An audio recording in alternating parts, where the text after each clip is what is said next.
अनंत अनंत भाव भेदथी भरेली भली अनंत अनंत नाय निक्षेपे व्याख्यानी छे।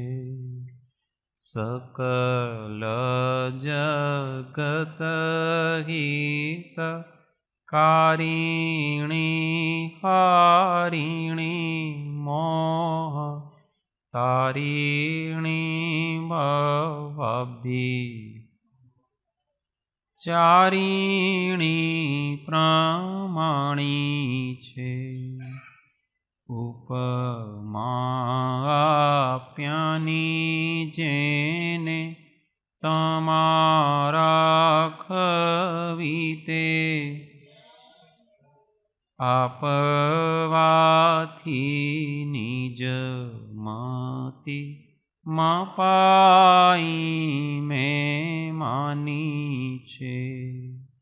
अहो राज चंद्र बाळ ख्याल नथी पाम जिनेश्वर तणी वाणी जाणी तेणे जाणी छे। गुरु राज तणी वाणी जाणी तेणे जाणी छे। मोक्ष मार्गस्य नेतारं भेतारं कर्मभूभृतां ज्ञातारं विश्वतत्त्वानां वन्दे तद्गुणलब्धये वन्दे तद्गुणलब्धये। ओ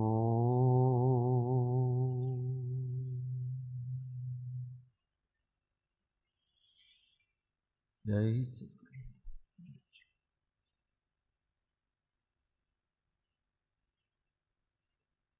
स्वाध्याय में श्री तत्वार्थ प्रबोधिनी प्रस्तावना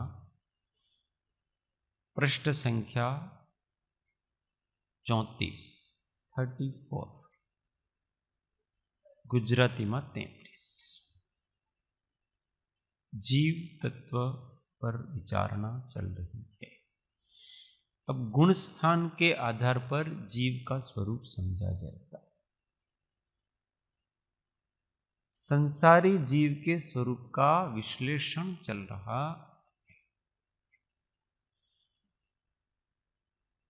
तो 14 गुण स्थान हैं।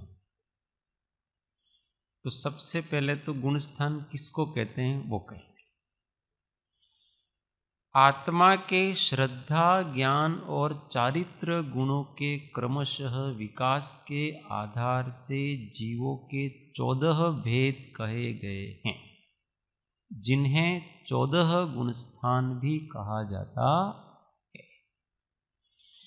आत्मा में तो अनंत गुण हैं, पर इन 4 गुणों के विकास के आधार पर ये 14 अवस्थाएं बनती हैं, उनको गुण स्थान कहते हैं। आत्मा के विकास की श्रेणियां, इसका नाम गुण स्थान। गुण विकास की अपेक्षा 14 प्रकार के संसारी जीव होते। आत्मा में तो बहुत सारे गुण हैं। कितने गुण हैं? अनंत। किंतु मोक्ष और बंध में नियामक 3 ही गुण हैं। ज्ञान, दर्शन और चारित्र। बाकी गुणों का कोई बहुत लेना देना नहीं। इनका पूर्ण विकास हो गया तो मोक्ष हो गया, ये अधूरे रह गए तो फिर संसार। इन्हीं के आधार पर ये मुख्य नियामक हैं बंध मोक्ष की व्यवस्था। इसीलिए मोक्ष मार्ग में इन तीनों को ही बताया गया। मोक्ष मार्ग किसको कहा भगवान ने? सम्यक दर्शन ज्ञान चारित्राणी मोक्ष मार्ग। अब भगवान ऐसा भी तो सूत्र कह सकते थे कि अनंत गुणों का विकास करना, उसका अनंत गुणों का विकास, उसका नाम मोक्ष मार्ग, ऐसा भी तो कह सकते। ऐसा नहीं कहा, तीन ही कहा, क्योंकि इस तीन में सब आ जाते।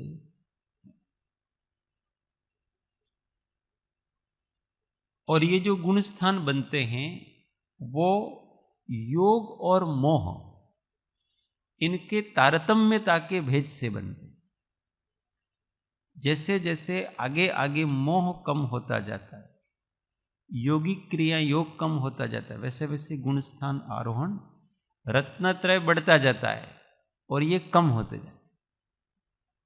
इसलिए कहीं कहीं गुण स्थान की परिभाषा ऐसे भी आएगी, मोह और योग के निमित्त से होने वाले आत्मा की विशिष्ट अवस्थाओं का नाम गुण स्थान है। तो वो निषेधात्मक है, वहां कम हो रही है, मोह और योग धीमे धीमे कम होते जाना, और यहां सम्यक दर्शन ज्ञान चारित्र बढ़ते जाएंगे। तो इसके आधार पर जीवों के 14 प्रकार हैं। ये सभी 14 गुणस्थानवर्ती जीव संसारी हैं कि सिद्ध हैं? संसारी है कि सिद्ध हैं? और 13वें गुणस्थान वाले, 14वें गुणस्थान वाले संसारी है कि सिद्ध हैं? संसारी है। क्यों? क्योंकि अभी तक उनके कर्म बाकी, अघाती कर्म बाकी। जब तक कर्म बाकी है, जब तक शरीर है, तब तक वो संसार। 14वें गुणस्थान वाले के शरीर है कि नहीं?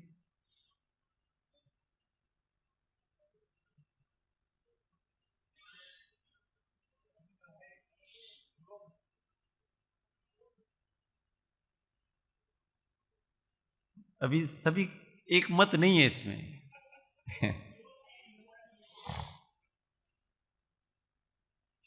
14वें गुणस्थानवर्ती के काय मत ये है कि नहीं? ये शरीर नहीं है, कन्फर्म। તમે क्या જોયા 14 ગુણસ્થાન વાળા? કોઈ નથી જોયા? તમે કયા આધાર પર કહો છો? हाँ, તમે શું કહો? हाँ, शरीर है, काय योग नहीं, वचन है, वचन योग नहीं, मन है, मनो योग। अब काय और काय योग में क्या अंतर है, जरा कौन बताएगा? काय और काय योग, इसमें क्या अंतर? माइक में बोलो ना जरा। हाँ, बोलिए बराबर। योग में प्रवृत्ति है, काय में प्रवृत्ति नहीं है। योग में क्या होता है? स्पंदन जो होता है ना, कंपन, वो योग कहलाता है। ये शरीर होना ही योग नहीं है, ये तो शरीर नाम कर्म से, योग अलग विषय। इस शरीर का स्पंदन ये योग है, शरीर योग नहीं है। शरीर तो शरीर है, इसको योग नहीं कहते हैं। इसलिए शरीर और योग दो अलग वस्तु। मन वचन काय की प्रवृत्ति का नाम योग कहा विचार से। वैसे तो आत्म प्रदेशों का उससे परिस्पंदन होता है, तो कर्म ग्रहण होता है। ये सारा मिलाकर के एक योग कहलाता है। तो शरीर होना मात्र से योग नहीं होता है, शरीर का स्पंदन भी होना चाहिए, तो आत्म प्रदेशों का स्पंदन होगा। तो 14वें गुण स्थान में शरीर है, पर शैलेशी अवस्था, जरा भी एक परमाणु भी शरीर का हिल नहीं रहा है, अंदर भी श्वास आती जाती नहीं है, श्वास है, प्राण नाम के योग श्वासोश्वास है, पर श्वास पूरी तरह से निष्पन्न है। अकम्पन है 14वें गुण अकम, स्थान। उसको शैलेशी कहते, पत्थर जैसे हो। उनका शरीर कैसा है? पत्थर है बस, मूर्ति है, ये प्रतिमा है और कुछ। इस योग निरोध इसका नाम। उनके भाषा वर्गणा के पुद्गल हैं पर पूरी तरह से स्थिर है, जरा भी कोई स्पंदन नहीं हो रहा, क्योंकि ये स्पंदन वगैरह वो क्या है, श्वासोश्वास से होता है, श्वासोश्वास भी नहीं चलती। कोई अगर उनको कहे कि ये मर गए हैं, कोई उनको डॉक्टर की दृष्टि में तो ये मर ही गए हैं, है ही नहीं, जीवित ही नहीं, क्योंकि प्राणवायु नहीं है तो कैसे जीवित? हृदय की धड़कन भी नहीं चलती, कुछ भी नहीं चल रहा उनका, केवल पत्थर की जैसे। इसको शैलेश कहते हैं। शैल किसको कहते हैं? पत्थर, चट्टान, पर्वत, उसकी तरह। इसलिए काय होना अलग बात है, काय योग होना अलग। बराबर अरुण दादा, તમે કે જે શાસ્ત્રથી વાંચ્યું હશે એમાં તમે જરા કન્ફર્મ કરી લેજો.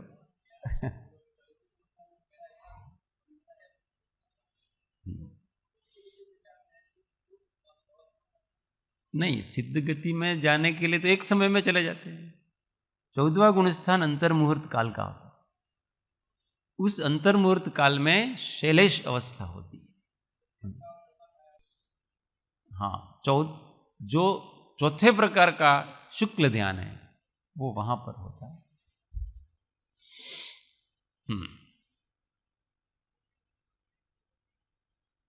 तो ये गुण स्थान 14 नाम मिथ्यात्वी। अब ये 14 गुण स्थान वर्ती जीवों के नाम बताएं। मिथ्यात्वी, सासादक, मिश्र, अविरत सम्यक दृष्टि, देश विरत, प्रमत्त विरत, अप्रमत्त विरत, अपूर्वकरण, अनिवृत्तिकरण, सूक्ष्म सांपराई, उपशांत मोही, क्षीण मोही, संयोग केवली और अयोग केवली। ये 14 प्रकार के जीव गुण स्थानों के आधार पर बताए गए हैं। किस किस को क्रम से नाम याद है? 14 गुण स्थान क्रम थी नहीं? रमण भाई ने याद बोलो न जरा, हिम्मत। मिथ्यात्वी, सासादन, मिश्र, अविरत सम्यक दृष्टि, श्राव એટલે અણુવ્રત દેશ અણુવ્રત દેશ વિરત મહા દેશ વિરત સર્વવિરત પ્રમત્ત વિરત અપ્રમત્ત વિરત અને सूक्ष्म संप्राय ना પછી પૂર્વકરણ सूक्ष्म संप्राय અનિવૃત્તિકરણ सूक्ष्म संप्राय બાદર સંપ્રદાય અને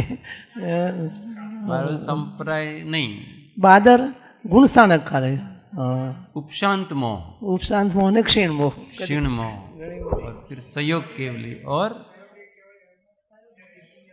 चलो बहुत अच्छा, गुड ट्राई। माइक बंद करो। फरी ट्राई करो ना, फरी नहीं करवाना, एक बार ही मौका मिलता है ज्यादा बोलने का मौका एक बार ही मिले, तो भी एक एक को दो दो लाइन में समझाएंगे। सबसे पहला मिथ्यात्वी जीव कैसा हो? जीवादि पदार्थों के स्वरूप के संबंध में ठीक विपरीत श्रद्धा वाले जीव मिथ्या दृष्टि हैं। जीवादि पदार्थों के स्वरूप के संबंध में ठीक विपरीत श्रद्धा वाले, बिल्कुल उल्टी। जो जीव है उसको जीव नहीं समझता है और जो जीव नहीं है उसको जीव समझता है, उसको मिथ्यात्वी कहते हैं। हाँ, जो भी जिसको भी समझो, पर तुम जीव को जीव नहीं समझ रहे हो। अपने को सब कुछ दूसरा समझता है, केवल अपने आप को जीव नहीं समझ रहा है इतना ही बस। कौन सा जीव नहीं समझ रहा है? जो वास्तविक जीव है वो नहीं समझ। अपने आप को ऐसा तो समझता है कि मैं एक जीव तत्व हूं, ऐसा तो समझता है, परंतु वो उसके साथ साथ किसको जीव मानता है? तो ये मनुष्य है वो जीव है, ये स्त्री पुरुष है वो जीव है, ये बालक है वृद्ध है वो जीव है, ऐसे अपने आप को मानता है। ये मैं जीव हूं, ऐसा अपने आप को। पर वो मैं क्या मान रहा है? बस कर्म के उदय के निमित्त से जो जो अवस्थाएं बनती हैं, उन सब अवस्थाओं को वो क्या मानता है कि ये जीव है। वास्तविक जीव को जीव मान नहीं रहा, उसको कहते हैं जीव। अहंकार को तो मानता है अपने आप को, अहंकार को मैं मानता है, अहम नहीं मान रहा है, अहंकार मान रहा है अपने आप, अहंकारी है, अहम को नहीं मान रहा। सच्चा स्व, मिथ्या अभिमान तो कर रहा। तो सच्चा जीव तत्व है, मैंपना है, उसका श्रद्धान नहीं है। उसका श्रद्धान नहीं तो क्या होगा कि पौद्गलिक अन्य जितनी अवस्थाएं हैं, अब जीव और पुद्गल के निमित्त से जो बनी हुई हैं, उसको भी अपना मानेगा फिर, क्योंकि पुद्गल का भी श्रद्धान नहीं होगा ना उसको। जब जीव का नहीं हो तो पुद्गल का भी नहीं। सच्चे जीव का जिसको श्रद्धान होता है, उसको पुद्गल और पौद्गलिक भावों का भी श्रद्धान होता है। इसलिए उसका भी विपर्यास होता नहीं, फिर आश्रव का भी होगा।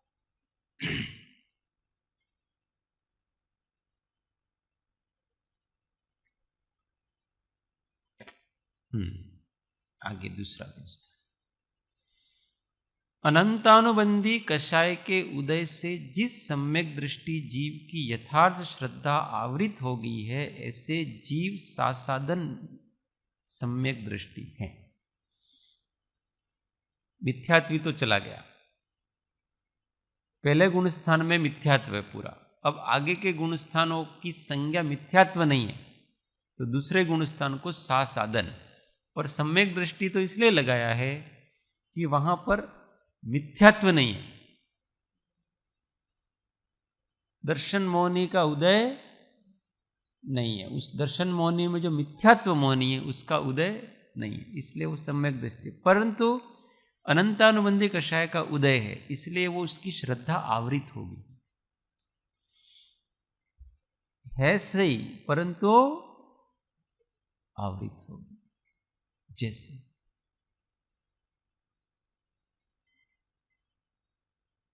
15 दिन का बच्चा मनुष्य है कि नहीं, परंतु मनुष्य जैसा एक भी क्रिया नहीं है उसकी।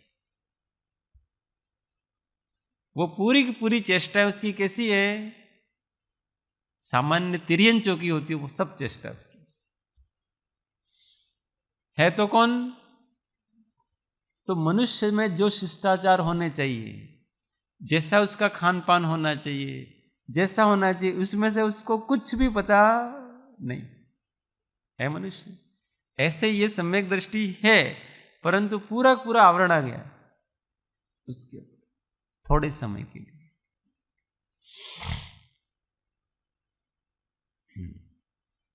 बराबर समझ में आया?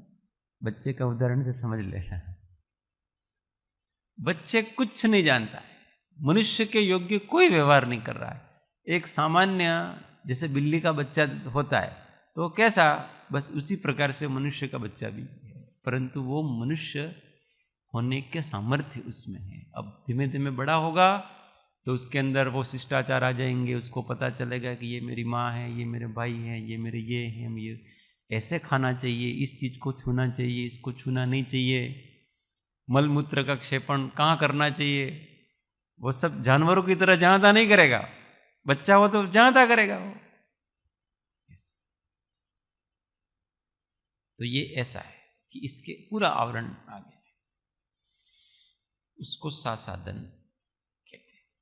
तीसरा, विपरीत और यथार्थ दोनों के मिले जुले अंशों वाली श्रद्धा सहित जीव मिश्र गुणस्थानवर्ती है।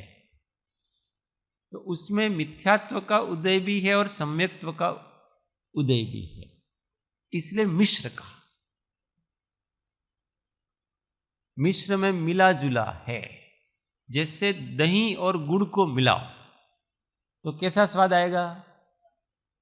खट्टा मीठा आएगा। न पूरा खट्टा आएगा न पूरा मीठा आएगा, उन दोनों का मिक्स कोई तीसरे प्रकार का स्वाद।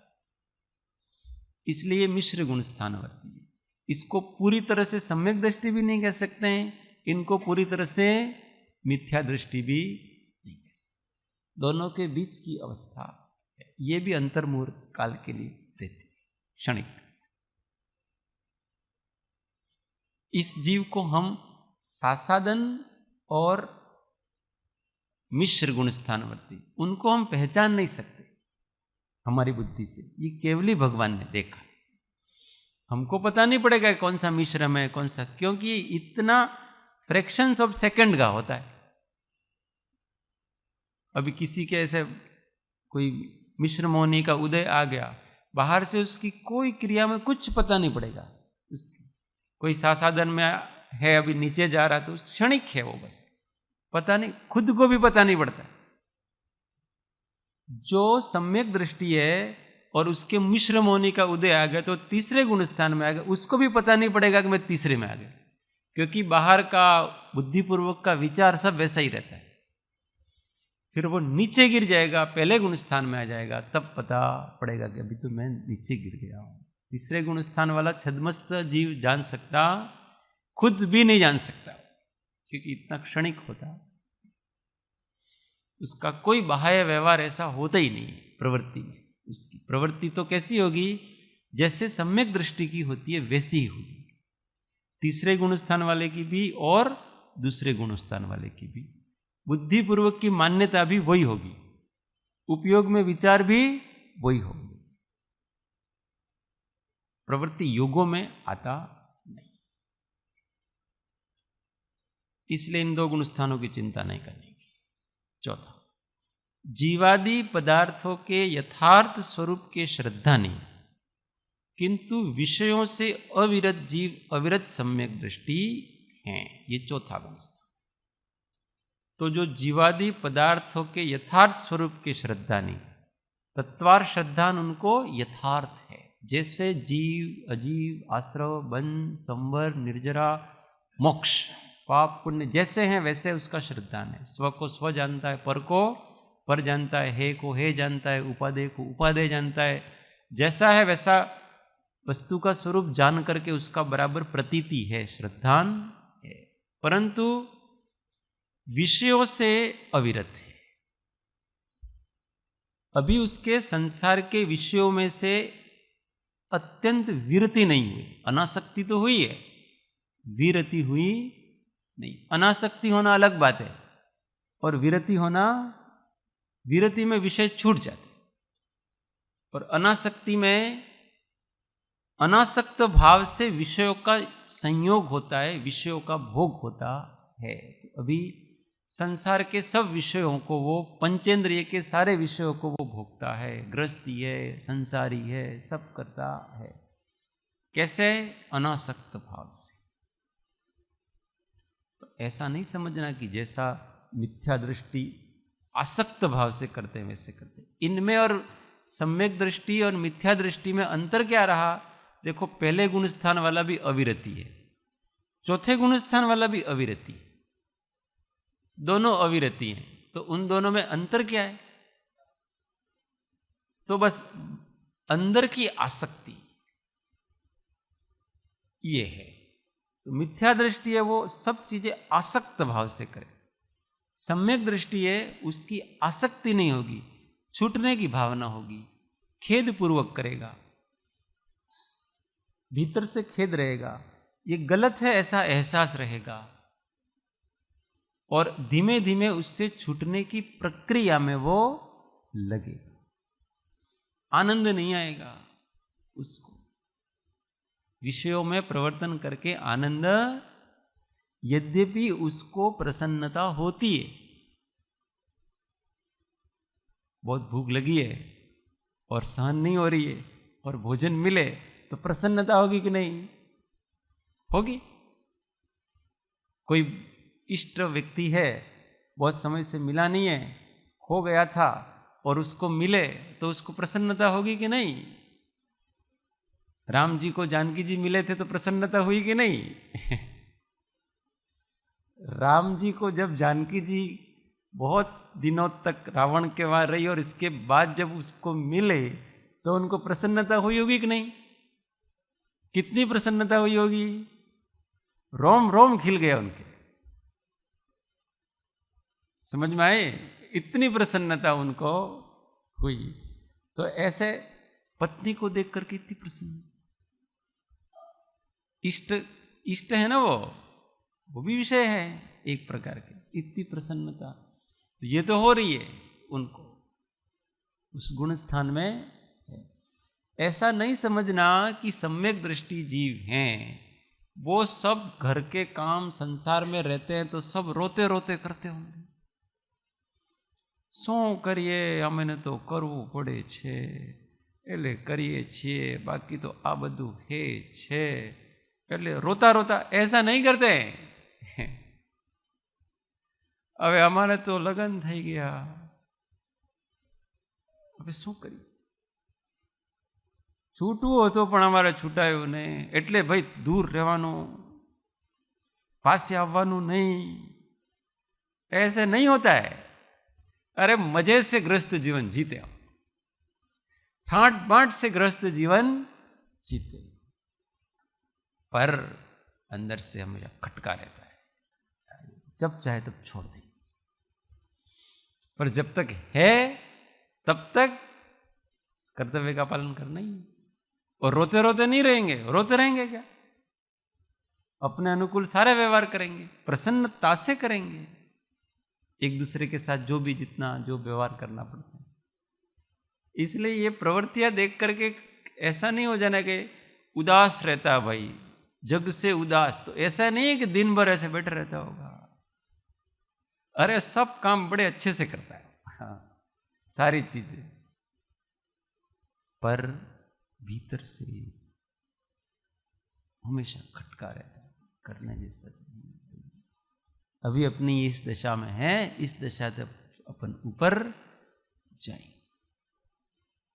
ऐसे दोनों प्रकार से समझना। अनासक्त भाव को समझना कठिन है। अनासक्त भाव से जो करता है वो काम तो परफेक्ट करता है, परंतु उस काम को उपादेय नहीं मानता है।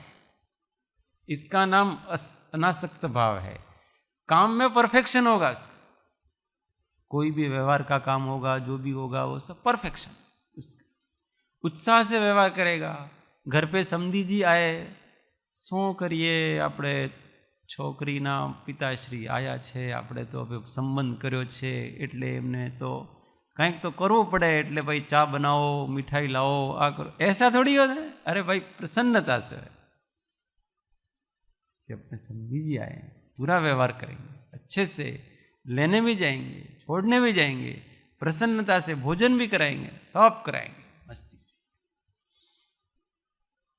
नमस्ते राम राम। और जब चले गए तो चले, फिर समधी जी के कोई विकल्प नहीं, और वो जाने उनका काम जाने। जब तक सामने है तब तक बड़ी प्रसन्नता से वो करे, और सामने नहीं है विकल्प नहीं, अभी शू थसे ना थसे, इतने विकल्प। अनासक्ति का लक्षण ही है, जो हम अनासक्त भाव से करते हैं उसका लक्षण ही है कि जब सामने होता है तभी होता है, उसके विकल्प नहीं आते हैं बाद में। और आसक्ति होती है ना तो विकल्प। अनासक्त भाव से हम किसी के साथ जीवन भर रहे और उसका वियोग हो गया, विकल्प नहीं है। अरे यार हम आम करता था, हम पेલું करता था, આવું છે પેલું છે, વિકલ્પ नहीं, ठीक है गया। नरसिंह मेहता की ભલો થયો ભાંગી જંજાળ, હવે સુખેશું ભજી, સુખેથી ભજીશું श्री गोपाल। अब देखो, जीवन भर अपनी पत्नी के साथ रहे, कितने संबंध निभाए, सारे वो बाल बच्चे हुए, सब हुए, कितना प्रेम से रहते, हर काम करते थे, और लास्ट में क्या क्या कह रहे हैं, वो चली गई तो बोलो भांगी। यही है सम्यक दृष्टि जी। बाद में विकल्प नहीं, अब एक अंतराय खत्म हो गया, अंतराय था वो खत्म हो गया, इसमें।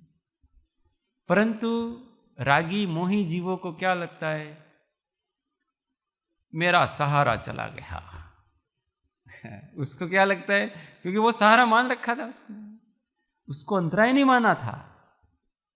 अभी तक क्या मान रखा था, सहारा मान रखा था। अब वो बेसहारा हो गया। હવે આપણે શું કરીશું, એકલા એકલા गुमसुम शोक संतप्त।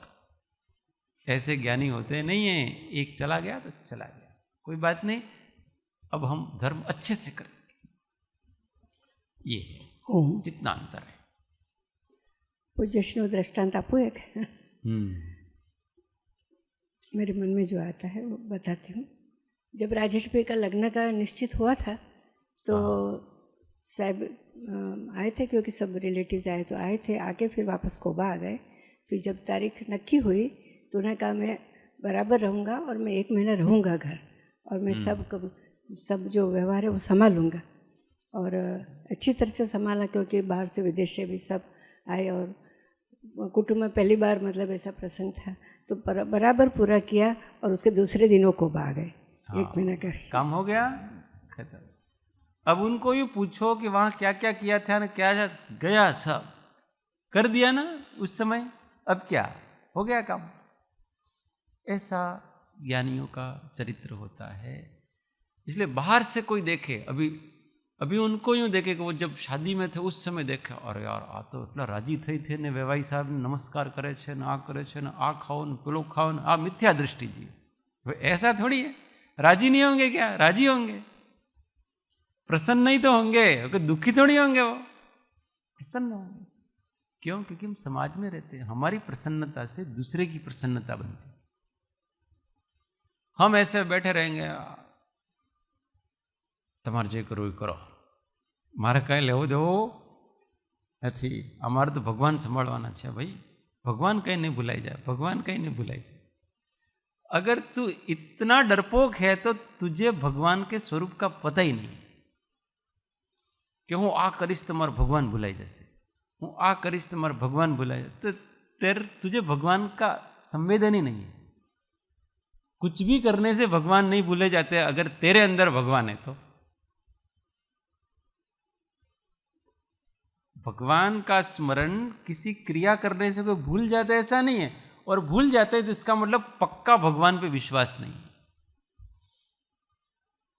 भूल जाते हैं।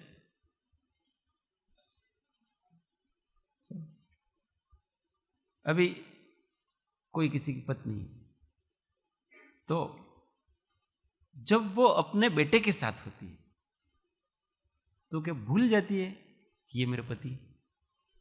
नहीं भूलती, वो बरकरार है सारा का सारा, ये बेटा है, बेटे के साथ सारा संबंध निभाएगी, सब खाना खिलाती है, लाड करती है, वो करती है, सब करते हैं, परंतु मैं पत्नी हूं ये भाव नहीं जाता उसका, वो अलग है, वो सुरक्षित हो गया उसका। ऐसे ही सम्यक दृष्टि जीव का है, कोई भी प्रवृत्ति करे आत्मा का विस्मरण नहीं हो सकता, भीतर वो चल रहा है कांस्टेंट, उसको बुद्धि में लाने की भी जरूरत नहीं, सहज चल रहा है। इतना अधिक अभ्यास करना पड़ता है, इसके बाद होता, नहीं तो व्यक्ति डरता डरता डरेगा हर चीज। डरना नहीं, व्यवहार को बहुत अच्छे से करना, पर इतना अभ्यास कर लो कि उस हर व्यवहार के पहले परमार्थ आके खड़ा हो जाए, उस व्यवहार में परमार्थ आकर के खड़ा हो जाए ऑटोमेटिक। अभ्यास जो करता है उसको क्या उसका क्या होता है पता है? उसको परमार्थ करते करते व्यवहार आके खड़ा हो जाता है। ज्ञानी और अज्ञानी में ये अंतर है कि वो परमार्थ का काम भी करेगा ना तो उसको व्यवहार के विकल्प आ जाएंगे, और ज्ञानी के क्या है कि व्यवहार भी करेगा ना तो परमार्थ के विकल्प आ जाएंगे, उसको अनायास परमार्थ ही याद रहता है, हर चीज में वो परमार्थ होगा उसको। बस ये बदल गया है, अंदर का मामला, सारी चीजें बदल गई। अब उसको व्यवहार करने में सोच विचार करना, अरे यार कई चूकी न जवा, तमे मने व्यवहार नो बतावजो, શું કરવું પડે આમાં, આટલું આ કરવું પડે, પેલું કરવું પડે, આમ છે, એ તમે મને બતાવતા રહેજો, કેમ આપણને व्यवहार में बुद्धि लगानी पड़ती है उसमें। क्यों? क्योंकि वो करने की भीतर से आदत छूट चुकी है, क्योंकि निरंतर तो परमार्थ का स्मरण रहता है, व्यवहारिक चीजें भूल जाते हैं। तो ये जरा તમે મને જગાડતા રહેજો, આ વ્યવહાર શું કરવો પડે, કેવી રીતે આપણે એવું કરીશું, એમાં કઈ વાંધો નહીં, ऐसा बदल जाता है सर। और व्यवहारी जीव को जब परमार्थ कर रहा है उस समय भी व्यवहार की मुख्यता हो जाती है। बस ये मन बदलने की बात, निष्ठाएं बदलने की बात। तो ये चौथा गुण स्थान वाले का स्वरूप समझना बहुत कठिन, सबसे कठिन चीज है चौथे गुण स्थान वाले का स्वरूप समझना कठिन, क्योंकि प्रवृत्ति कुछ हो रही है और अंदर कुछ चल रहा है, सारी चीजें समझना बहुत ही कठिन।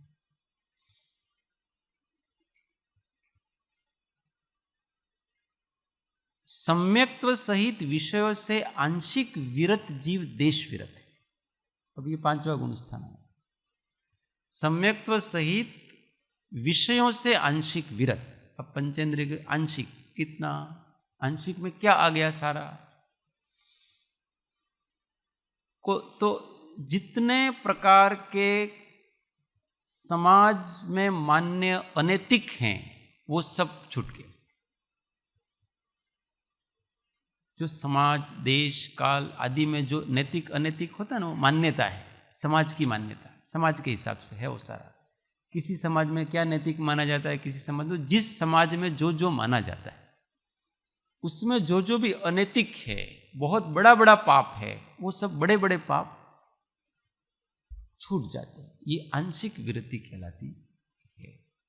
अभी हिंसा में तो जानबूझ करके इंटेंशनली किसी को मारना वगैरह नहीं, बड़े बड़े जीवों की हिंसा नहीं करना। त्रसों में, त्रस का मतलब यहाँ छोटे छोटे त्रस जीवों की हिंसा तो होती है उससे, परंतु बड़े त्रस जीवों की, इंसान हो, बड़े पंचेंद्रिय वगैरह, इनकी हिंसा नहीं। और छोटे छोटे त्रस जीवों की भी बहुत अधिक जयना, मतलब यत्न रखते हैं। ऐसे सब विषयों में देख लेना। झूठ में भी ऐसा झूठ नहीं बोलेगा कि जिस किसी की जान हानि हो जाए। छोटा मोटा झूठ चलता रहता है, पर बड़ा झूठ नहीं, किसी का बहुत बड़ा नुकसान हो जाए, ऐसा झूठ नहीं बोलेगा। छोटी मोटी चोरी चलती रहती है।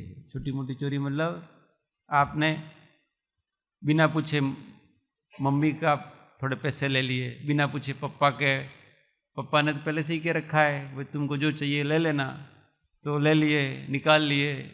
इस प्रकार ये छोटी मोटी चीज़ें, घर की वगैरह, कोई सामान ले लिया इधर का उधर, परंतु बड़ा ऐसा नहीं कि जिससे उसको तकलीफ होने लगे। क्यों तुमने मेरा क्यों लिया? जिसके प्रेम है उसकी कोई चीज ले ले, कोई दिक्कत नहीं है, बिना पूछे, क्योंकि उसको पता है कि ये मैं ले लूंगा तो भी उसको कोई दुख नहीं होगा। जिसकी बिना पूछे लेने से दुख हो वैसा कुछ नहीं लेता बिना पूछे, ये अणुवृत्ति कहलाता है। और जिसको दुख हो जाए तो फिर वो चीज लेता नहीं। ऐसे अब्रह्म में स्वद्वारा संतोष, परिस्त्री वगैरह का कुछ नहीं, ये अणुवृत्ति। और सादगी पूर्ण रहता है, अपने आवश्यकता की वस्तुओं को रखता है, बाकी सब चला। अभी हम आ रहे थे तो हमारी ये चर्चा चल रही थी। अपने देश के प्रधानमंत्री नरेंद्र मोदी, वो जब प्रधानमंत्री बने और संसद भवन में रहने के लिए गए, अब प्रधानमंत्री आवास होता है, तो वहां उन्होंने देखा कि बड़े पहले के बड़े ठाट बाट से सब रहते थे, इतने सारे सुख सुविधाओं की सामग्रियां थी और उनको रहने के लिए इतना बड़ा आवास, कितने सारे कमरे वगैरह। उन्होंने 9 ट्रक भर के, अरे 9 नहीं 23, अरे 13 13 ट्रक भर करके सामान वहां से निकलवा दी। इनमें से मुझे कुछ नहीं चाहिए, ये सोफे नहीं, ये नहीं, मुझे केवल एक कमरा चाहिए। तुम्हारा ये 50 100 जो भी, मुझे केवल एक रूम चाहिए। उनका अपना एक छोटा सा रूम, उनमें अपने 2-4 जोड़ी कपड़े, और उनका अपना जो छोटा सा टेबल होगा वो होगा, ये बस छोटी मोटी चीजें, बस इतना। क्यों? आवश्यकता है। ये अणुव्रति के लक्षण। भाई इन सब चीजों की मुझे क्या आवश्यकता है, ये सब निकालो, क्योंकि अभी यहां मैं रहूंगा, इसलिए इन सब के रहने का पाप मुझे चढ़ेगा। क्योंकि ये सब सामग्रियां किसकी हैं भाई? तो ये तो प्रधानमंत्री आवास की है। और प्रधानमंत्री आवास में अकेले प्रधानमंत्री को रहना, और इतनी सारी चीजें, इतने कमरे, इतने सोफे, इतनी सारी चीजें थी। अब ट्रकें भर भर के निकाली, मतलब कितनी होगी? इसको अणुव्रति कहते। अपना खाना खुद खाते हैं। अपना जो भोजन बनाता है ना, उसको अपने पेमेंट से पैसे देते, सरकारी से नहीं, सरकारी से नहीं। और ये सारा विश्लेषण उन्होंने, ये विदेशी वाले एजेंसियों ने किया है कि आप नरेंद्र मोदी रहते कैसे, उनका व्यक्तिगत जीवन कैसा है। उनका व्यक्तिगत जीवन देखो, अत्यंत सुश्रावक व्यक्ति, उसका कोई अपना, जो सरकार की तरफ से जितना मिलता है उतना ही, और उसमें भी जितना एक्स्ट्रा हो तो उनके जो सेवक कर्मचारी होते हैं उसमें बांट देते हैं। अब इसकी जरूरत नहीं है, भैया आप रखो। ऐसा व्यक्ति कभी सौभाग्य से राजा बन जाता है। अपने देश का राजा ऐसा है, उसके लिए अपने को बहुत, इसलिए सारी दुनिया झुकती है, डरती है उससे। क्यों डरती है? उनकी सादगी से डरती है, उनके सत्य से डरती है, उनकी निष्प्रता से डरती है। ऐसा नहीं कि उनके पास कोई बहुत पावर हो, कुछ, ये पावर यही सत्य, अहिंसा, सादगी, ये उनके पास। अब कहां से आप कमी निकालोगे बताओ? इतने सारे लोग, हमेशा सारी दुनिया की नजर उस व्यक्ति पे रहती है कि ये एक गलती करे और हम सारी दुनिया को एक्सपोज कर दें कि देखो ये आपके मोदी ऐसे। पर वो गलती करेगा कैसे? उसके जीवन में गलती होगी कैसे? पारदर्शी जीवन है सारा का सारा। ऐसा जीवन वो श्रावक जीवन कहलाता है। उसके जीवन में सब कुछ स्पष्ट है।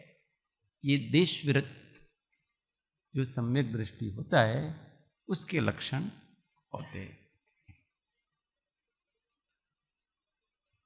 आगे का अपन कल पढ़ेंगे। कोई किसी को प्रश्न हो पूछ सकते हैं। 5 मिनट।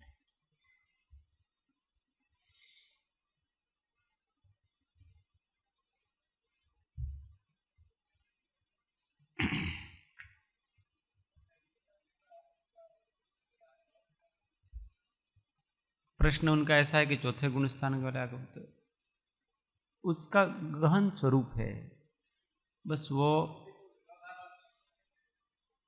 इसलिए तो विरोधाभास लगेगा।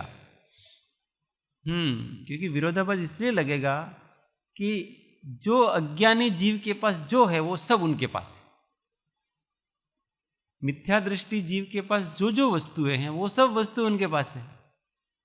और इवन 5वें गुण स्थान वाले के पास भी हैं वो सारी चीजें, क्योंकि वो भी तो गृहस्थी में है ना सारा सारा। परंतु 5वें गुण स्थान वाले व्यक्ति की नैतिकता वगैरह अखंड होती है। चौथे गुण स्थान वाले की दशा अटपटी सी, और उसमें भी अलग अलग प्रकार से समझना। देखो, एक नारकी जीव का चौथा गुण स्थान है, उसकी भी अलग चेष्टाएं होगी। अब वहां पर वो दूसरे नारकियों के साथ लड़ाई झगड़े भी कर रहा है। कोई उसको मारने आएगा तो वो उसको प्रतिक्रिया स्वरूप कुछ तो करेगा कि नहीं करेगा। अब वहां देखो, अरे यार ये सम्यक दृष्टि जीव फाइटिंग कर रहा है, करेगा ना। वो वहां की पर्याय में वैसा ही है। एक तिर्यंश होता है, वो भी सम्यक दृष्टि जीव है, चौथे उसकी अलग चर्याएं होगी। एक देव है, वो भी सम्यक दृष्टि है, अलग चर्या होगी। अब उस देव को, आप जो सम्यक दृष्टि जीव है, उस देव को आप कभी भी आंख बंद करके ध्यान कर रहा है ऐसा नहीं देखोगे आप।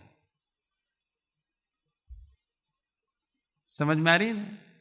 देव कभी भी आंखें बंद करते ही नहीं हैं आयुष्य पर्यंत। अहम इंद्र होते हैं ना सर्वार सिद्धि के देव,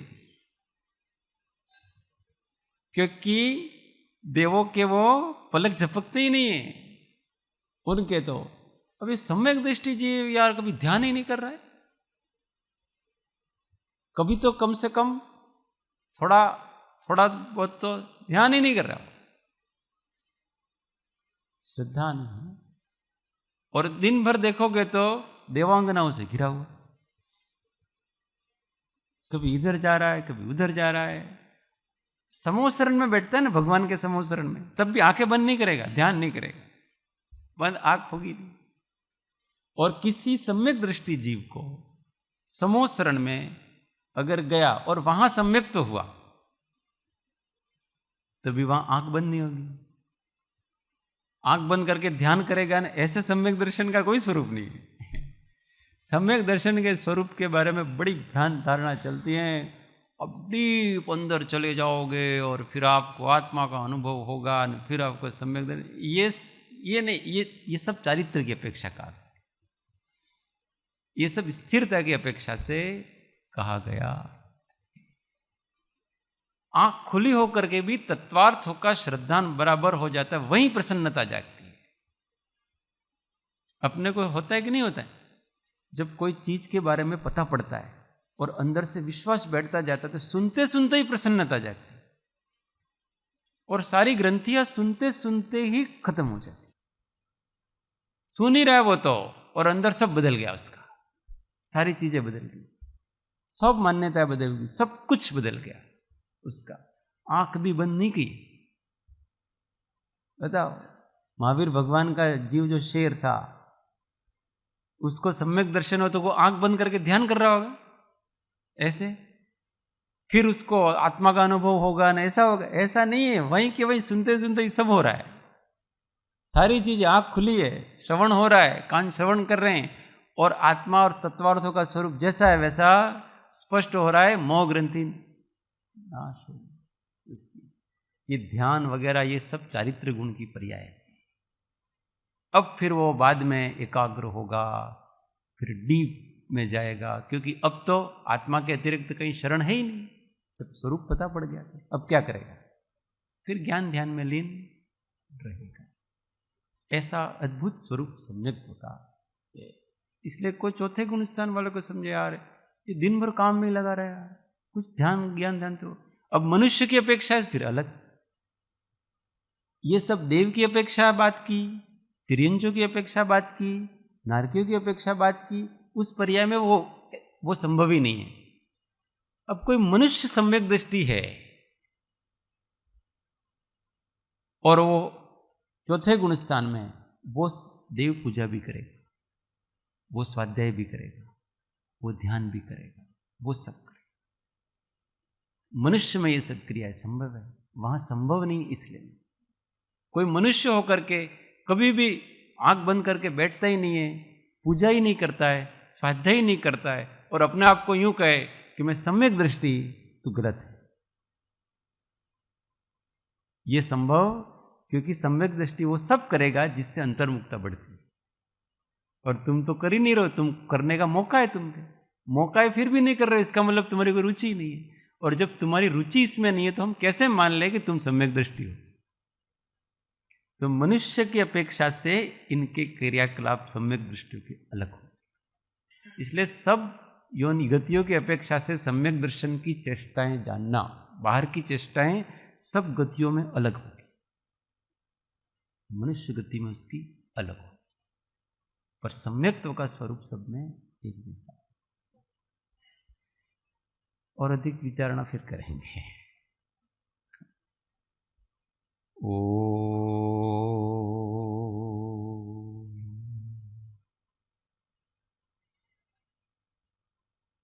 सुखधाम अनंत सुसंत चहि दिन रात्र रहे तध्यान पर शांति अनंत सुधामय जे प्रणमो पद ते वरते जय तो प्रणमो पद ते वरते जय।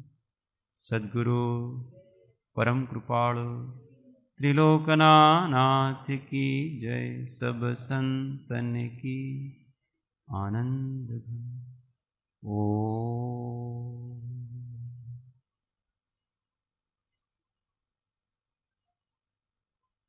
जय श्री